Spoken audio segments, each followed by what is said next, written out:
A'udzubillahi minasyaitonirrajim. Bismillahirrahmanirrahim. Alhamdulillahirabbil alamin wa kafa. Wassalatu wassalamu ala nabiyil mustafa. Asyhadu an la ilaha illallah wahdahu la syarikalah wa asyhadu anna Muhammadan abduhu wa rasuluhu la nabiyya ba'da. Allahumma salli wa sallim wa an'im wa akrim ala hadan nabiyil karim Muhammadin sallallahu alaihi wasallam wa ala alihi wa sahbihi ajma'in. Hadirin hadirat Bapak Ibu yang dimuliakan Allah, Assalamualaikum warahmatullahi wabarakatuh.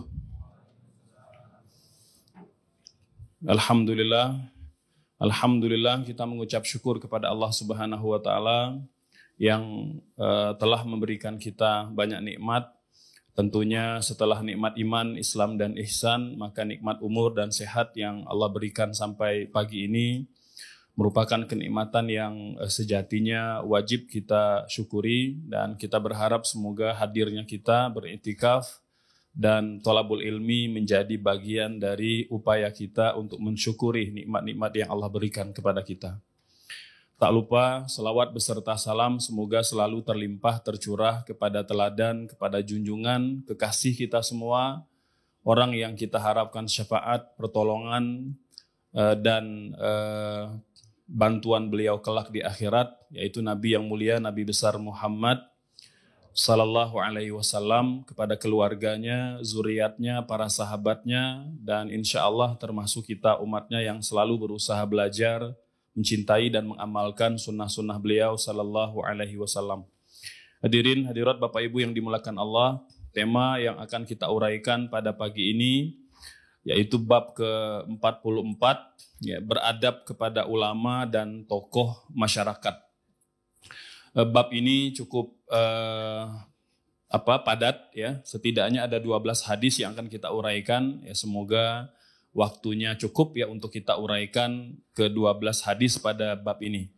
Yang pertama, beliau mengutip Quran surah Az-Zumar ayat 9, ya, ayat yang menceritakan kepada kita bahwa orang-orang yang berilmu, ya, itu dimuliakan oleh Allah Subhanahu wa taala, berbeda dengan orang-orang yang tidak berilmu. Allah berfirman, "Qul," katakan wahai Muhammad, "hal yastawil ladzina ya'lamun wal ladzina la ya'lamun." Apakah sama orang yang berilmu dengan orang yang tidak berilmu? Ayat ini menjelaskan kepada kita bahwa memang sejatinya orang-orang yang beriman itu adalah orang-orang yang berilmu karena mereka perlu mengilmui setiap ibadah yang mereka lakukan.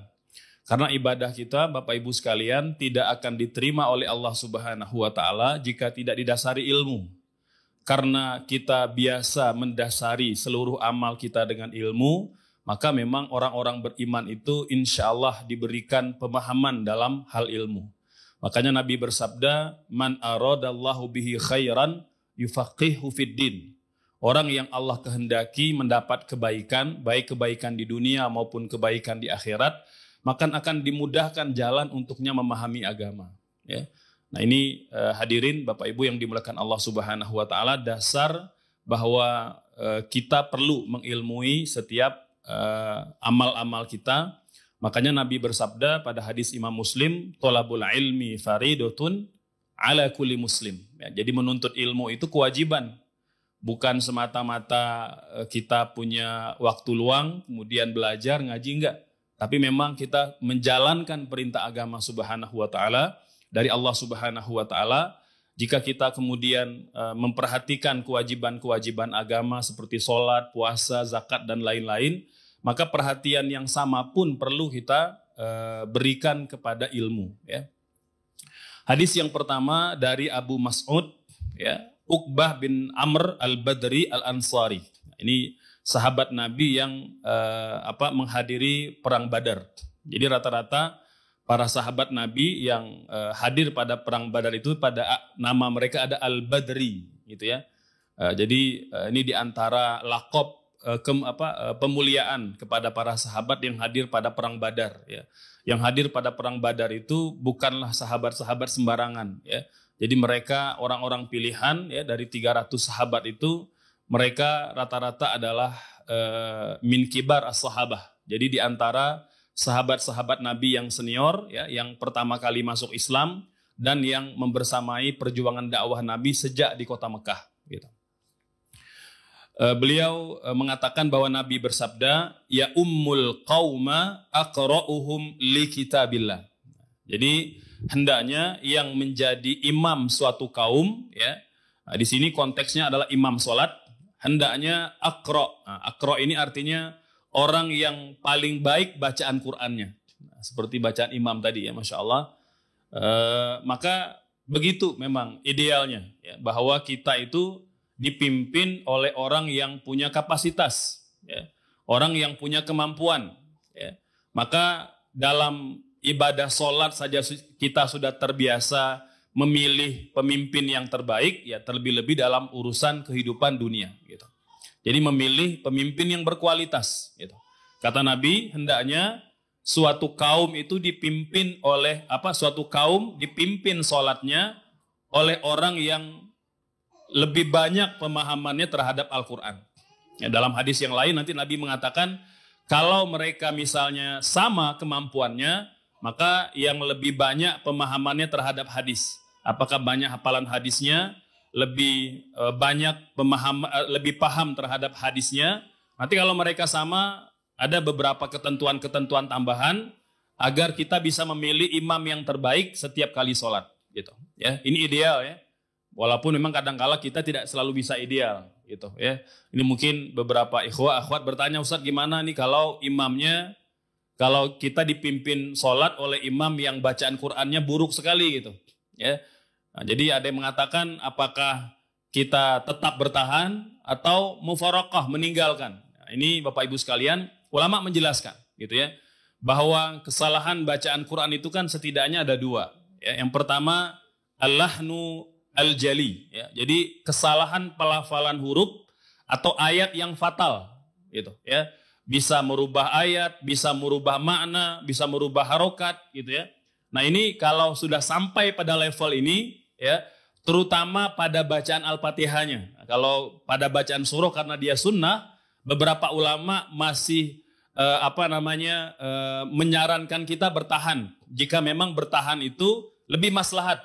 Karena bimbang juga nanti kalau tiba-tiba 3 shop meninggalkan imam, gitu, ya. Nah, ini kan jadi fitnah di masyarakat. Nah, jadi fitnah di masyarakat, tiba-tiba kabur atau keluar jamaahnya, gitu, ya. Maka kita perlu tahu bahwa dalam sholat itu ada rukun, ya. Apabila tidak terpenuhi maka dia batal sebenarnya sholat. Jadi tidak sah. Tapi ada hal-hal yang sunnah yang kita bisa tolerir, gitu, ya, yang bisa kita maafkan. Nah, di antara hal yang dimaafkan itu adalah di antaranya bacaan surah. Ya, bacaan surah, Bapak Ibu sekalian, sepakat para ulama dia sunnah min sunanis salat. Sunat salat, gitu. Jadi tidak wajib. Kalaupun dia tidak baca surah tetap sah salatnya. Maka dalam kondisi ini, ya, kita harus melihat melihat keadaannya. Jika memang yang terjadi kesalahannya adalah pada bacaan Al-Fatihah, maka kita boleh mufaraqah, meninggalkan, ya, cari jamaah yang terdekat atau masjid yang terdekat yang bacaan Al-Fatihahnya baik, gitu, ya. Nah, tapi kalau misalnya yang mungkin kesalahannya pada bacaan surah, maka kita dianjurkan untuk tetap bertahan. Ini terutama kalau kita ada di masjid yang ada di tengah-tengah masyarakat, ya, yang boleh jadi setiap peristiwanya akan direkam oleh masyarakat yang lain, maka bimbang kalau kita mufaraqah menimbulkan fitnah. Nah, ini jadi subhanallah, ada pertimbangan-pertimbangan kemaslahatan yang perlu kita perhatikan, gitu, ya. Jadi itu lahan al-jali. Ada yang kedua, lahnul khafi, ya. Lahnul khafi ini kata para ulama diantaranya adalah pelafalan beberapa huruf, ya, bukan semua, tapi beberapa huruf yang tidak memenuhi kriteria. Ya, ini contoh misalnya kan dipengaruhi oleh latar belakang suku. Mohon maaf, ya. Misalnya warga Sunda misalnya. Itu kan umumnya membaca fa-nya tidak istiqna, gitu, ya. Jadi tidak betul-betul sempurna, gitu. Kalau orang Sumatera misalnya, ya, itu pada huruf H-nya tidak sempurna gitu ya. Kalau orang Jawa pada huruf D-nya ya, begitu ya. Jadi ada medoknya gitu ya. Nah, kalau kesalahannya pada pelafalan huruf-huruf tertentu, ulama masih memberikan toleransi. Gitu. Jadi kalau hanya pada satu atau dua huruf saja, ini lahnu al-khafi, ya, kesalahan pelafalan yang tersembunyi gitu. Atau misalnya dia bacaan hurufnya sudah benar, tapi tidak betul-betul sempurna, gitu. Ya misalnya bacaan ainnya, gitu ya, sudah ain, ya, tapi belum sampai pada level yang ideal, gitu. Nah ini diantara yang disebut sebagai lahan al-khafi, gitu. Kemudian yang ketiga, kesalahan-kesalahan yang umumnya tidak merubah makna dan tidak merubah arti. Nah, ini masuk kategori lahan khafi, itu dimaafkan. Nah, jadi kalau kita bertemu dengan imam seperti itu, ya kita timbang aja, dia masuk kategori lahan khafi atau lahan jali. Ya. Dan perlu juga kita timbang, dia pada rukun sholat atau pada sunnah-sunnah sholat. Nah, jadi jangan sampai kemudian kita melihat pada kesalahan saja, tapi tidak melihat kemudian aspek-aspek yang perlu dipertimbangkan oleh seorang muslim. Gitu. Baik, kita lanjut ayat hadisnya. Kata Nabi, hendaknya kaum itu dipimpin sholatnya oleh orang yang lebih faham tentang Al-Quran atau yang lebih menguasai bacaan Al-Quran. Fa in kanu fil qiraati sawa, kalau mereka punya kapasitas yang sama dalam bidang Quran, fa'alamuhum bisunnah, maka yang paling faham terhadap sunnah Nabi. Nah dari sini Bapak Ibu sekalian, pertanyaannya kan kita kadang-kala nggak kenal. Gitu. Kalau Nabi dan para sahabat, mereka tahu, karena mereka biasa berkenalan. Ya. Jadi biasa ta'aruf, ya, itu setiap waktu. Jadi mereka tahu kapasitas sahabatnya. Oh kamu ini sudah hafal Quran 10 juz. Ini sudah hafal hadis 100 hadis gitu. Jadi mereka tahu gitu ya. Nah di kita kan tradisi seperti ini kan tidak terlalu banyak dibicarakan sehingga kebanyakan kita nggak tahu kapasitas jamaahnya gitu. Ya. Itu yang pertama, dan yang kedua ya kita budaya timurnya tinggi sekali gitu ya, budaya sungkannya gitu. Padahal memang seharusnya kalau dia memang berkapasitas, dia harus ke depan. Dia harus ke depan. Maka nanti dalam beberapa hadis Nabi yang akan kita baca, itu sahabat sudah tahu di mana mereka bakal berdiri. Ya, apakah di belakang Nabi, di sebelah kanan Nabi, sebelah kiri, atau di mana? Jadi mereka udah tahu. Jadi Nabi sudah menyusun ya susunan sholat setiap para sahabat. Nah, itu ya. Nah, ini terutama sekali kalau memang mereka datangnya bersamaan. Tapi kalau yang datang kadang telat ya tetap di belakang juga gitu. Ya, jadi secara umum para sahabat Nabi itu mereka sudah tahu di mana posisi mereka dan mereka selalu menempati posisi di dalam ibadah sholat. Fa in kanu fi sunnati sawa, kata Nabi, kalau dalam hal sunnah mereka sama kapasitasnya, fa aqdamuhum hijratan, maka pilih siapa yang lebih dulu hijrah. Nah, jadi intinya keberpihakan serta keimanan kepada Allah dan Rasulnya. Fa in kanu fil hijrati sawa, kalau mereka hijrahnya bareng-bareng, ya karena Bapak Ibu sekalian, hijrah di gelombang pertama itu lebih berat. Karena berhadapan dengan musyrikin Mekah. Ya bisa kehilangan nyawa, kehilangan harta. Dulu orang-orang musyrikin Mekah, oke, kalau mereka tidak bisa menahan ada orang yang hijrah, itu mereka memberi syarat. Kalau wanitanya, orang tuanya adalah tinggal di kota Mekah, maka tidak boleh dibawa ke Madinah, harus tinggal di kota Mekah.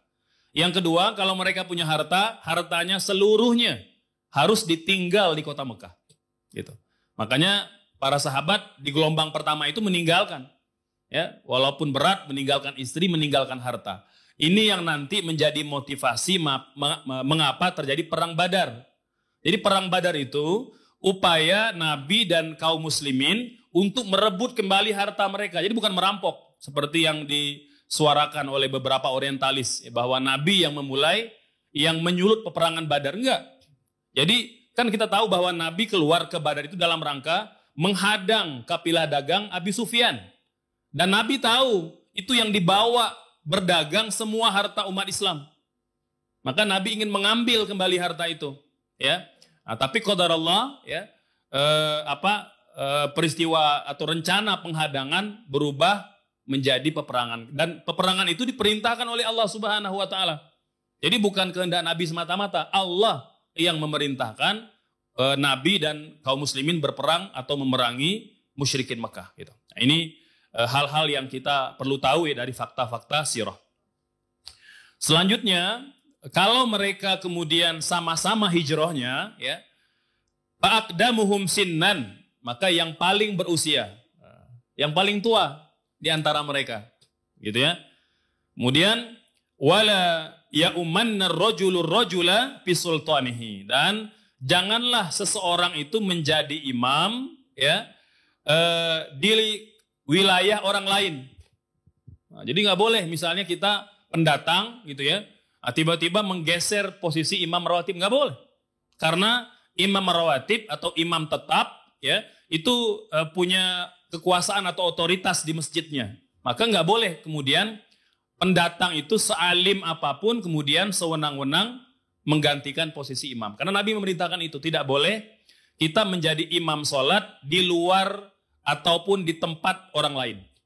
Gitu. Beda kalau misalnya di di stasiun, itu kan nggak ada imamnya gitu ya. Nah, jadi jangan juga main dorong-dorong aja, akhirnya nggak sholat subuh gitu ya, atau nggak sholat nggak jadi sholat karena saling dorong aja. Ya. Tapi kalau masjid yang sudah ada imamnya, maka kita perlu mendapat sinyal dari imam dulu. Kalau imamnya mempersilakan, baru boleh. Bapak Ibu sekalian, saya pernah dampingi Syekh Dr. Ikrimah Said Sabri, ini mantan mufti Palestina, gitu ya. Dulu di Jawa Barat beliau ada sekitar 3 minggu ya. Itu beliau beberapa kali ketika mendatangi masjid di kota Bandung, nggak jadi imam, beliau nggak mau jadi imam. Ya, kata beliau, saya pengen ketemu dengan imam tetap dulu gitu. Kalau imamnya mengizinkan saya, baru saya maju gitu. Ya, padahal waktu itu ada juga beberapa pejabat yang minta beliau jadi imam, beliau nggak mau. Kata beliau, saya ingin ketemu dengan imam rawatibnya. Kalau beliau mengizinkan, baru saya maju. Kalau enggak, kata beliau. Subhanallah. Nah, ini para ulama kita faham betul ya hadis Nabi yang melarang kita menjadi imam di masjid yang itu sudah ada imam tetapnya. Wala yaq'ud fi baitihi ala takrimatihi illa biiznih, ya. Dan jangan pula orang itu duduk di tempat kehormatan orang lain kecuali dengan seizinnya. Nggak boleh. Gitu, ya. Nah, dulu misalnya kalau di tradisi orang Arab itu kan mereka ada aula pertemuan. Itu memang sudah ada tempat duduk orang-orang tertentu, tokoh-tokoh masyarakat, ya. Termasuk misalnya kakek Rasul Abdul Muttalib. Itu nggak ada satu orang pun cucu-cucu dan ponakan-ponakannya atau anak-anak yang berani duduk di kursi Abdul Muttalib kecuali Rasulullah SAW. Karena masih anak-anak gitu ya. Beliau duduk di sana, kemudian Abu Jahal pasti orang pertama gitu ya. Nah, itu langsung berdiri, menghardik dan ingin menarik Rasul. Kata Abdul Muttalib, da'hu, biarkan dia. Ya, fa innahu sya'nun azimun fi fil waqt au kama qol. Jadi kata Nabi, kata Abdul Muttalib, anak ini ya dalam pemerhatian saya akan menjadi tokoh besar di masa depan gitu. Subhanallah. Jadi kakek beliau sudah meramalkan itu. Ya, dengan pengalaman-pengalaman yang beliau alami juga bersama dengan anaknya ya Abdullah bin Abdul Muttalib yang memang termasuk ya orang-orang yang bertauhid dan yang beriman ya di kota Mekah pada ketika itu ya. Makanya mauqif Ahlus Sunnah atau jumhur para ulama mengatakan orang tua Nabi beriman. Orang tua Nabi min ahlil fatrah, dan keduanya insya Allah ditempatkan Allah di surga. Gitu, ya. Ada sebagian kecil para ulama yang kemudian memahami bahwa orang tua Nabi tempatnya di neraka, gitu ya. Seperti mana satu ketika ada sahabat Nabi bertanya tentang ayahnya yang non Muslim. Ya, kata Nabi, abi wa abuka finnar. Gitu. Jadi ayahku dan ayahmu di neraka. Gitu. Hadis ini Bapak Ibu sekalian, ulama tidak memperdebatkannya. Gitu ya. Persoalannya apakah yang Nabi maksudkan itu adalah ayahnya atau bukan. Nah, itu ulama berbeda pendapat. jumhur ulama atau mayoritas para ulama Ahlus Sunnah mengatakan bahwa yang Nabi maksudkan pada konteks hadis tadi adalah pamannya. Ya, karena Bapak Ibu orang Arab ketika ayahnya meninggal dunia, maka paman-paman mereka menjadi ayah. Jadi mereka manggil pamannya bukan ammu, bukan paman tapi abi. Jadi Nabi itu biasa memanggil paman-paman beliau dengan panggilan atau sapaan ayah. Maka yang dipahami oleh para ulama bahwa yang Nabi maksudkan pada hadis tadi adalah paman. Jadi ayahmu dan pamanku di neraka. Gitu kira-kira. Gitu ya. Mengapa ada pemahaman seperti ini? Karena Nabi mengatakan bahwa setiap nabi dan rasul itu lahir dari keluarga pilihan. Lahir dari keluarga yang beriman kepada Allah Subhanahu wa taala. Maka bagaimana mungkin ya kemudian kita mengatakan bahwa orang tua Nabi di neraka, padahal Nabi mengatakan setiap Nabi dan Rasul lahir dari keluarga pilihan dan beriman kepada Allah Subhanahu wa Ta'ala. Nah ini luar biasa para ulama ketika memahami sebuah hadis. Gitu. Baik, hadirin Bapak Ibu yang dimuliakan Allah Subhanahu wa Ta'ala, ini hadis yang pertama. Hadis yang kedua dari Abu Mas'ud radhiyallahu anhu, beliau berkata, Kana Rasulullah sallallahu alaihi wasallam yamsah manakibana fis shalah wa yaqul, kata beliau Nabi biasanya sebelum salat itu akan menyentuh pundak-pundak kami seraya berkata istau, luruskan sop ya, wala takhtalifu, jangan berbantah-bantahan ya, fatakhtalifa qulubukum, karena maka hati kalian pun akan berbantah-bantahan. Liyaliyani minkum ulul ahlami wan nuha. Hendaknya yang berdiri di belakangku orang berilmu, kata Nabi. Ya.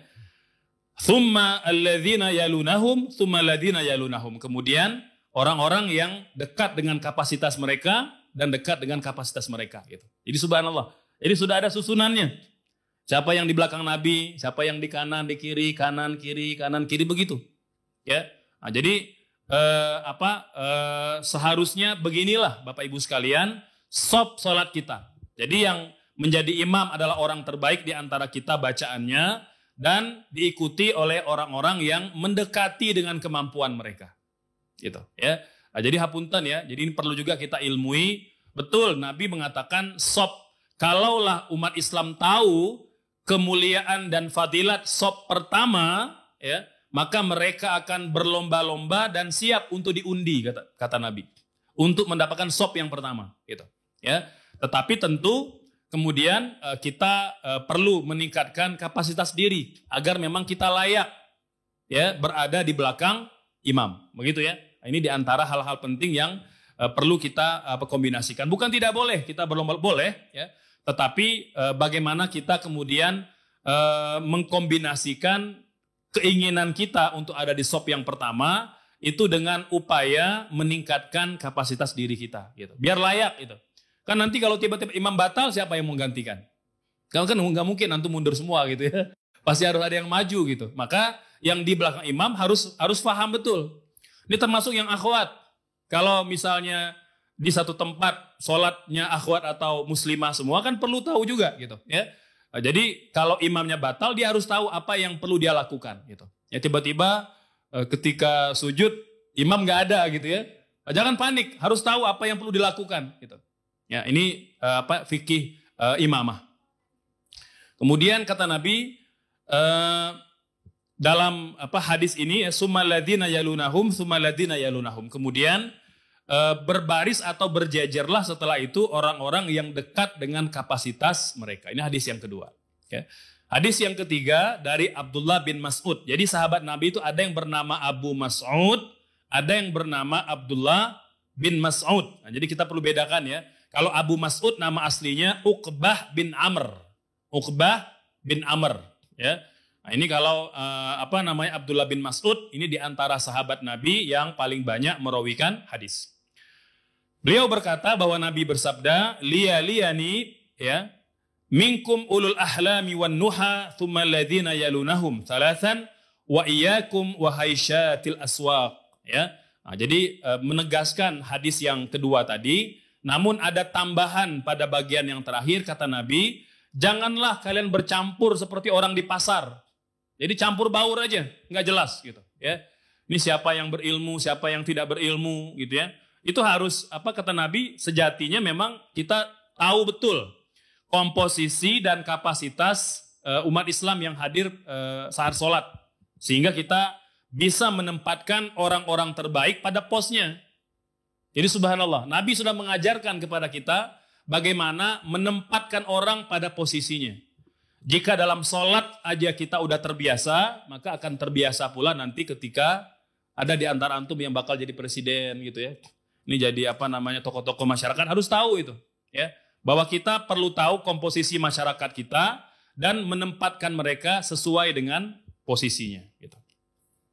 Hadis yang keempat dari Abu Yahya ya. Ada yang mengatakan nama beliau adalah Abu Muhammad Sahal bin Abi Haytham ya.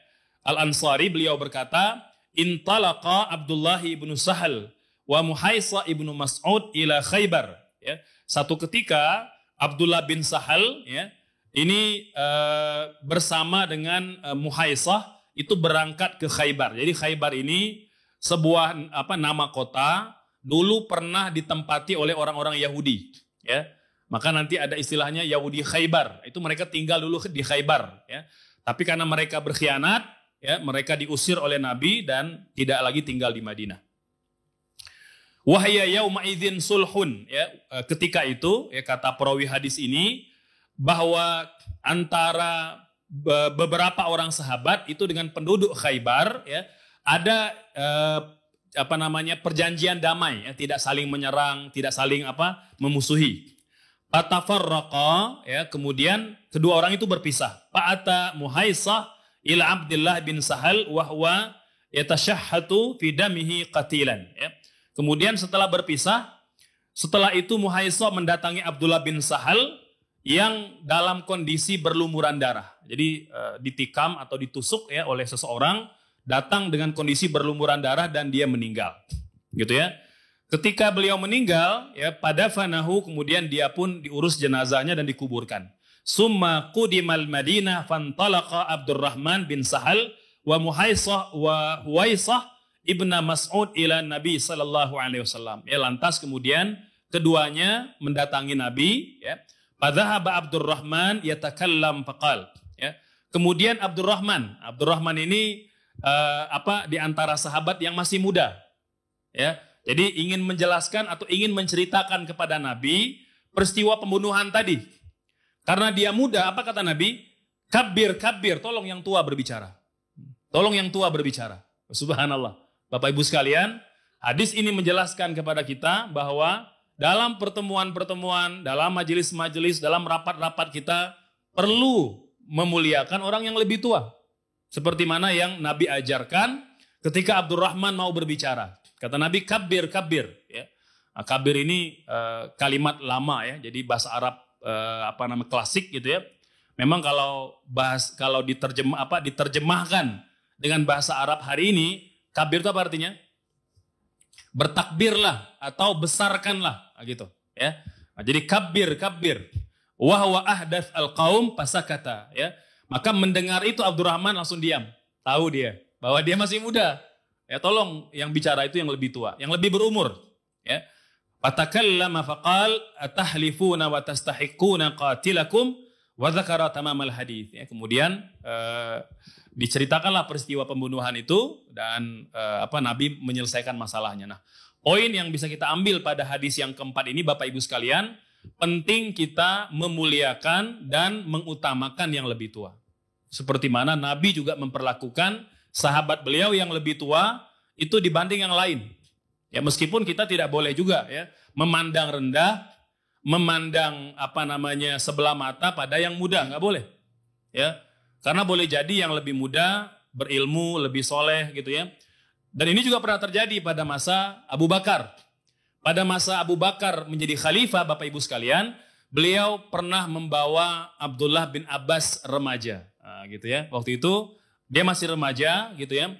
Belum terkenal, belum kesohor Abdullah bin Abbas ya seperti saat ini. Dia masih remaja, masih muda. Nabi bawa ke pertemuan sahabat-sahabat Nabi yang senior. Oh, subhanallah. Ini kibar, ya, baik Islamnya, baik ilmunya, baik pengalamannya gitu ya. Datang, maka beberapa nama mendelik-delik gitu ya. Jadi apa namanya, mulai meremehkan Abdullah bin Abbas remaja ini. Siapa ini anak muda ini?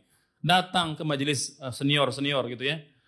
Jadi apa, dan mereka juga memandang apa seperti ingin menunjukkan kepada Umar, tidak layak kamu membawa anak apa namanya, anak bau kencur ini gitu ya, anak ingusan ini ke majelis ini gitu. Umar tahu ada beberapa sahabat ya yang ya mereka mulia tapi juga mereka manusia. Kemudian Umar tahu keadaan itu, maka Umar tetap membawa Abdullah bin Abbas ke tengah. Kemudian Umar bertanya kepada para sahabat Nabi yang senior, "Wahai sahabatku, apa pendapat kalian tentang surah An-Nasr? Bismillahirrahmanirrahim. Idza jaa nasrullah wal fath wa ra'aitan nas sayadkhuluna fi dinillahi afwaja fasabbih bihamdi rabbika wastaghfir innahu kana tawwaba." Nabi Umar nanya, "Apa pendapat kalian tentang ayat ini? Ya, tentang surah ini?" Kata sahabat, surah itu turun. Nah, jadi belajar menceritakan asbabun nuzulnya.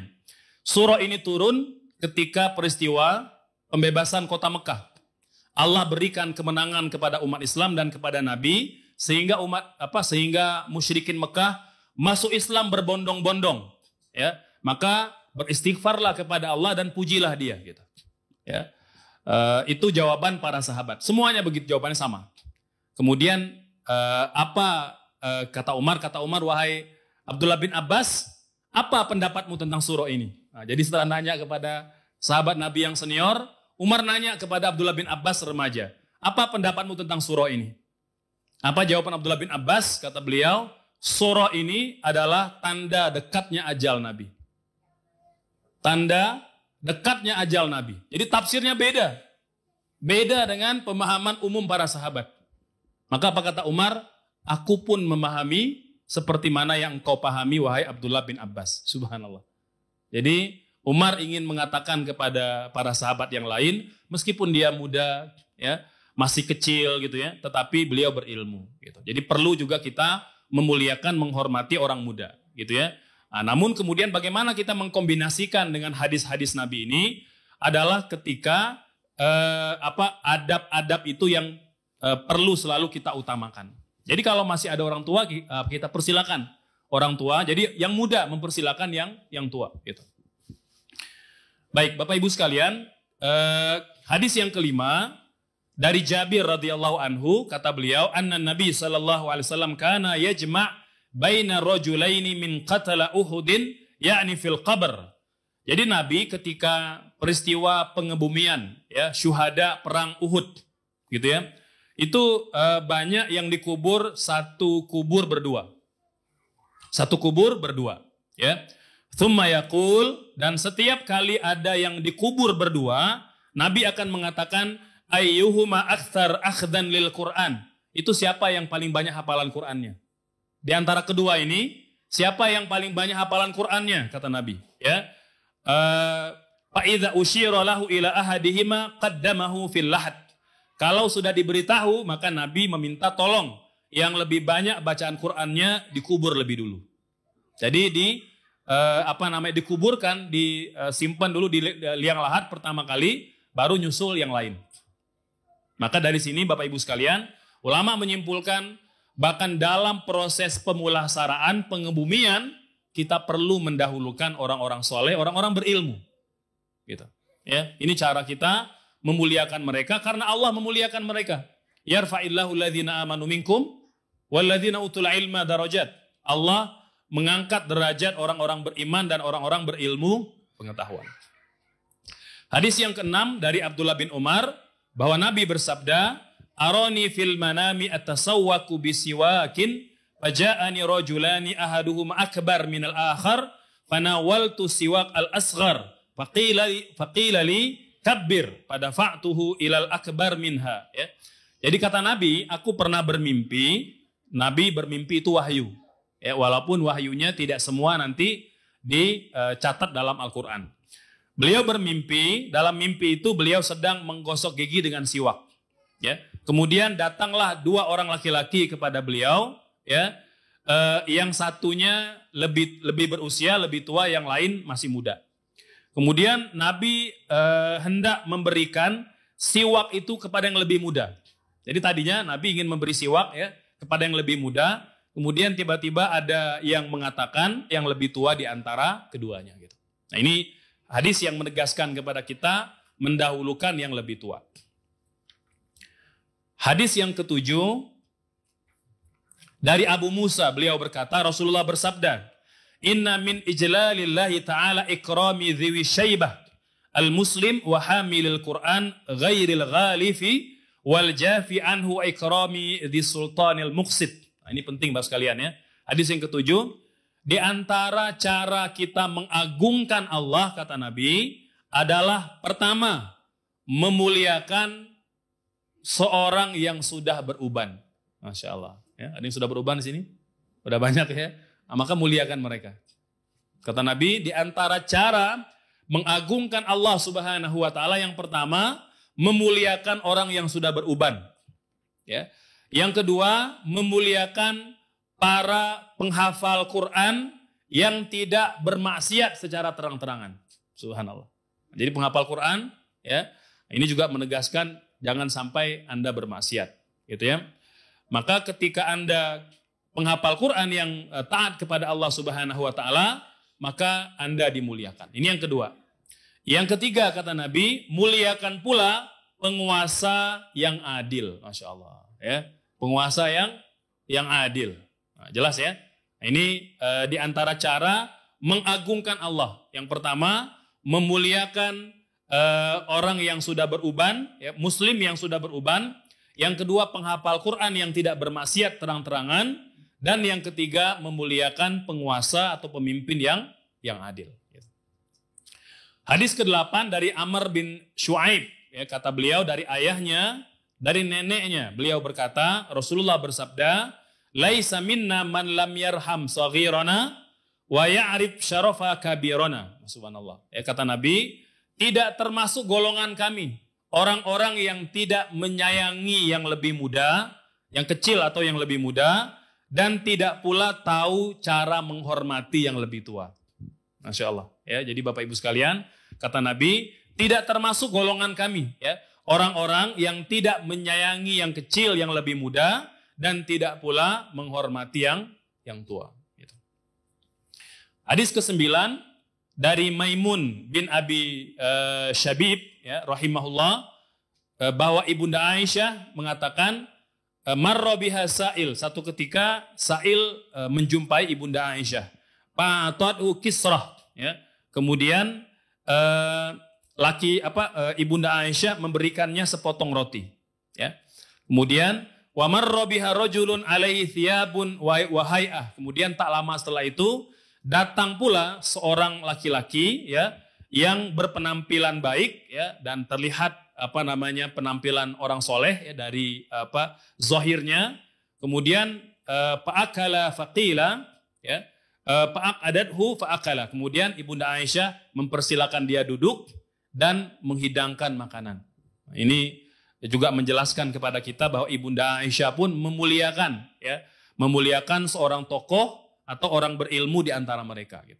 Jadi penting ya kita mungkin dengan Pak RT, dengan Pak RW gitu ya. Jadi jangan pernah kemudian kita memandang remeh ya posisi apapun di masyarakat, karena mereka diberikan amanah ya untuk memimpin, maka kita muliakan mereka. Kemudian ada yang berkomentar, wahai Ibunda, mengapa engkau perlakukan dia seperti itu gitu ya? Apa kata Ibunda Aisyah? Anzilun nasa manazilahum. Tempatkan seseorang itu pada posisinya. Subhanallah, ya. Nah, jadi tidak boleh kemudian kita berlaku kurang sopan kepada tokoh-tokoh, ya, kepada orang-orang yang dimuliakan di masyarakat kita, gitu ya.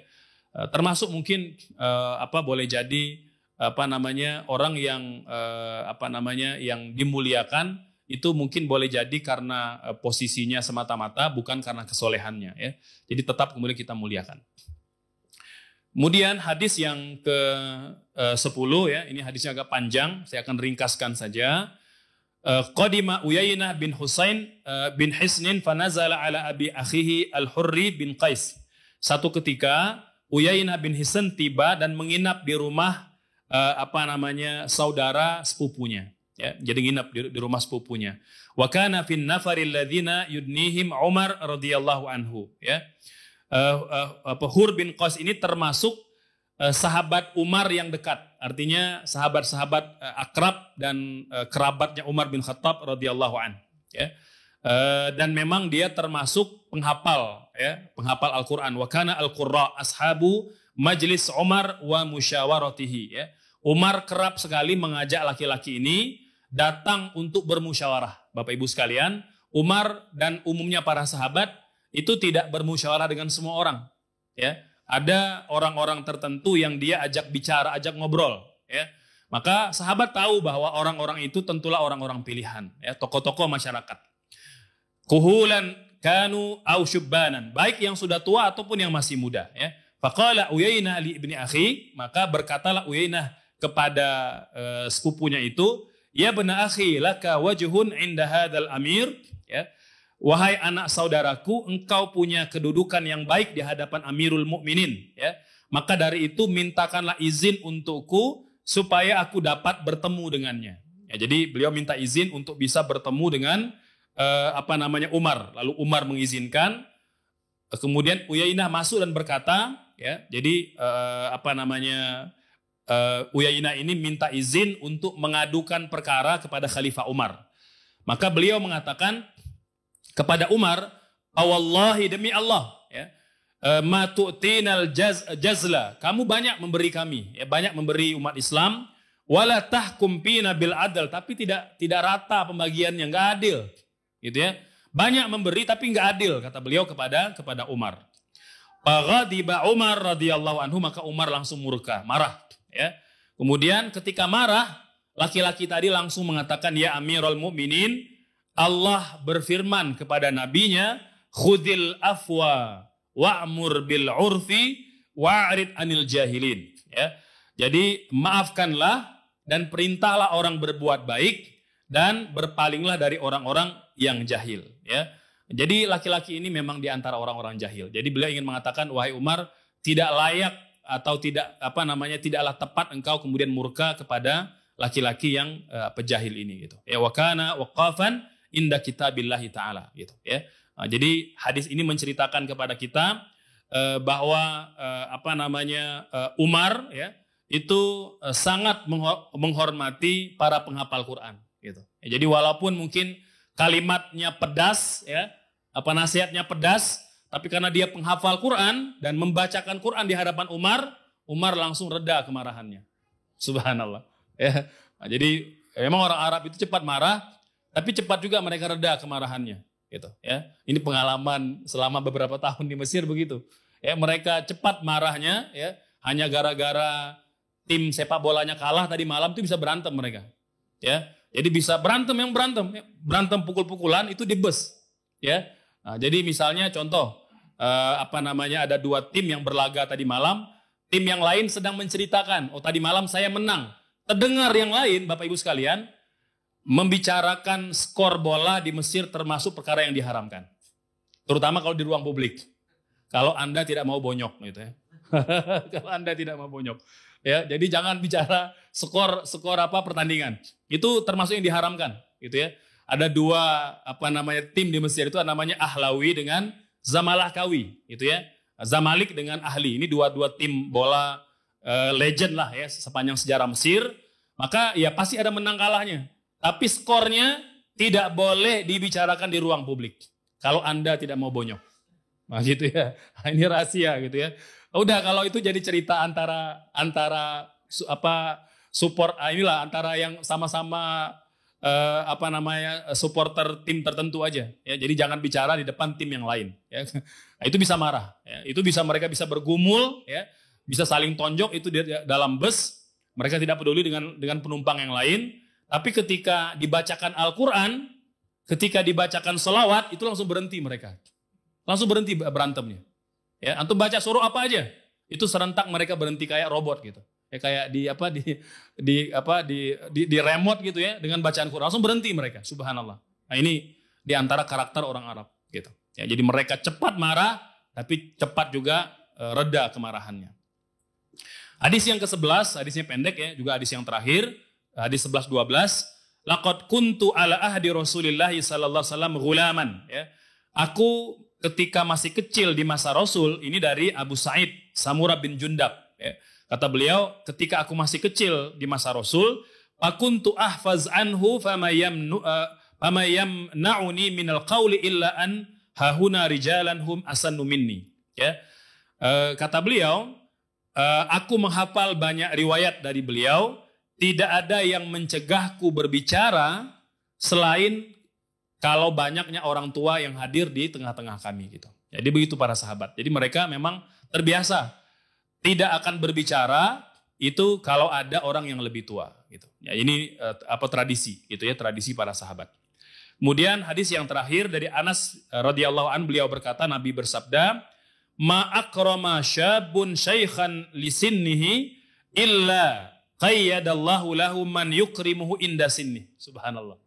Ya, jadi kata Nabi, Bapak sekalian, tidaklah seorang pemuda, ya, anak muda menghormati yang lebih tua karena usianya, ya, melainkan Allah akan menyiapkan untuknya orang yang akan memuliakan dia ketika dia berusia tua. Subhanallah. Kama tadinu tudan. Ya, seperti mana sikap kita, seperti itulah sikap orang kepada kita gitu. Jadi kalau kita terbiasa memuliakan, ya, orang yang lebih tua, maka Allah akan menyiapkan untuk kita, ya, ketika kita sudah berusia yang akan memuliakan kita gitu. Masya Allah. Jadi ini diantara hadis-hadis yang menganjurkan dan menekankan kepada kita untuk menghormati dan memuliakan yang lebih tua atau tokoh-tokoh masyarakat yang ada di antara kita, termasuk ya orang-orang yang berilmu, ya, baik dengan Al-Qur'annya, dengan hadisnya dan pengetahuan agama. Baik, demikian penjelasan 12 hadis tuntas dari bab ke-44 ini. Mangga kita persilakan, mungkin ada pertanyaan baik seputar tema ini ataupun tema hadis secara umum. Persilakan, mangga. Ya, mangga Bapak silakan. Ya.